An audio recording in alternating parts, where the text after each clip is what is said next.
The secret of a shark's hammer, the longest neck since the dinosaurs. Every shape in nature, no matter how bizarre it may appear, evolved as a result of the struggle for survival. Their heads are so weird. Strangest of all, unique two-legged runners that conquer the globe. Humans have a peculiar shape. No other animal has anything even approaching it. How we got in the shape we're in. Right now on Evolve.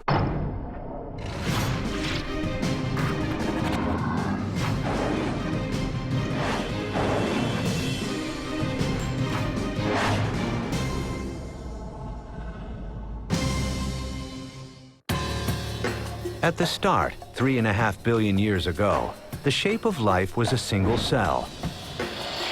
But as life forms evolved and the first primitive animals emerged, the shape those life forms took would, in large part, determine whether they would live or die.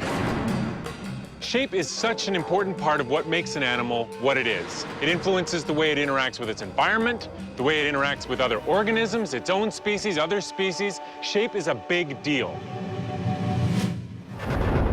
Today, animals are shaped in so many different ways that, taken all together, each one begins to seem more bizarre and illogical than the next. There are a lot of really weird animals in the world. If you've ever looked at a pangolin, they're really weird. If you've looked at a wrinkle-faced bat, they're crazy looking. You've got giant anteaters. There's all kinds of different weird animals in the world. Yet every one of these strange bodies have evolved for a single purpose: survival. And few species have thrived as long as sharks. 400 million years ago, sharks evolved. At first in many different shapes. But once their sleek torpedo-like bodies developed, with jaws slung low and back, they became dominant predators. Their shape a success, they have changed little since. So why, 20 million years ago, would a new kind of shark appear that would survive to this day? The hammerhead, whose strange shape would baffle scientists until now. In the mangrove swamps of Florida, marine biologist Steve Kajiura chases down hammerheads for science. It's on the right side of the boat. He spotted a baby, but when fully grown, the hammerhead shark can reach 20 feet, with heads that can stretch out to span a full 4 feet across. So what we have here is a bonnethead shark. This is one of the hammerhead species, and this is the hammerhead with the smallest hammer. Kajiura is catching hammerheads in the wild to test them in his lab, looking for clues to explain how these strangely shaped creatures, numbering just 3% of all sharks, could evolve and survive. The first hammerhead sharks appeared on the scene about 20 to 25 million years ago. About maybe 5% of the total evolutionary history of the sharks. So the hammerheads really are the new kids on the block. At first, biologists were at a loss to make sense of such a peculiar head. There are many theories. The hammerhead might use its skull to pin down manta rays long enough to bite them to bits. Another theory points to the hammerhead's maneuverability in tight turns, arguing it could use its head like a fighter pilot uses wings to chase down the most elusive prey.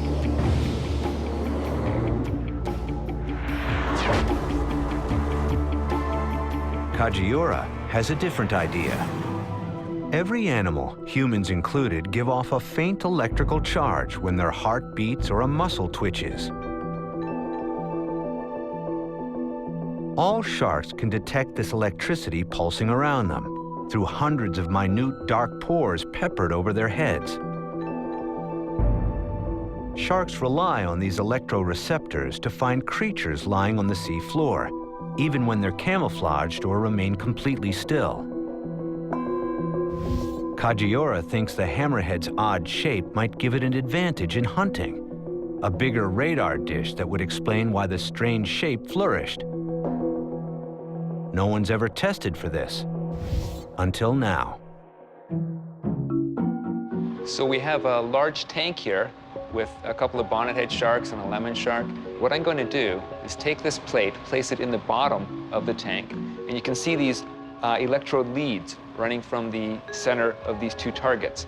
These lead up to a stimulator box on the surface, and I'm going to be able to activate one of those two electrodes and have the sharks come in and bite at them as if they were a natural prey item. Kajiura's assistant adds an irresistible aroma to the tank: prey fish.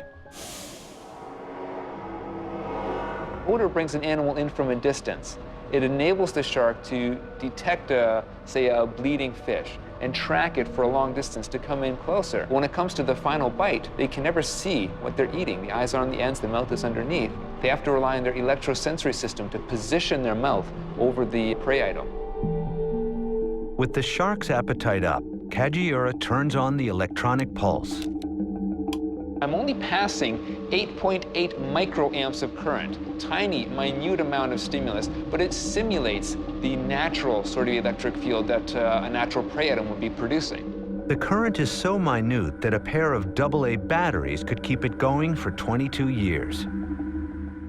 Okay, electrode 1 is on, the electrode on the right, and so we'll see if the shark comes in to bite at that electrode. Here it comes, it's coming in. Oh, that was not the electrode that's active. It swam over that one without biting, you'll notice. And now it's coming back in, coming down, definitely searching.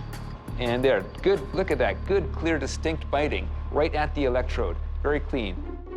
The value of the charge is just a little higher than the charge given off by a human thought. It's enough to drive the hammerhead into a frenzy.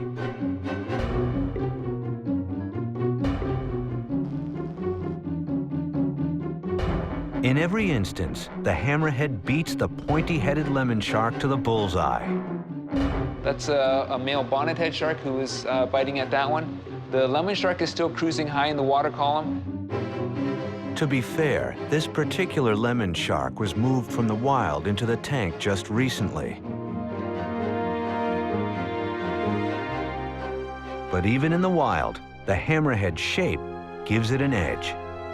If you go along the beach with a metal detector and you have a big, large coil, you're going to cover a lot more ground than you would if you had a very small, narrow coil. And that's really all it takes, is a small advantage compared to another competitor, which would enable one organism to take off and do very well. Hammerheads have disadvantages too. They aren't as fast as some other sharks, and their ungainly heads keep them from pulling prey out of tight spots. But the shape of their head, likely appearing first as a genetic mutation, proved to be a successful adaptation. In the evolutionary future, the number of hammerheads may even increase. The predatory shark has evolved the perfect shape for offense. But what if you're on the defense? How do you survive the onslaught in a world of killers?